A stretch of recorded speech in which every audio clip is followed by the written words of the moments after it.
দেবীপক্ষে হয়েছে শুরু বাঙালির উৎসব। তার মধ্যেই ধ্বংস হচ্ছে কত নারীর শৈশব।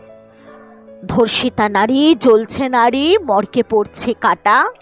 নারী শক্তি পূজার সময়ও নেই নারী ধর্ষণে ভাটা। মণ্ডপে মা পূজিত হচ্ছে, সমাজে শোষিত নারী।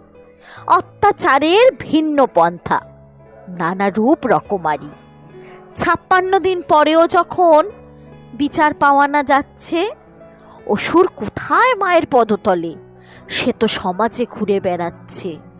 পূজা মণ্ডপে নিজের রক্ষায় প্রণাম করছো যাকে, ভুলে যেও না সেও মায়ের রূপ, তোমরা ধর্ষণ করছো যাকে।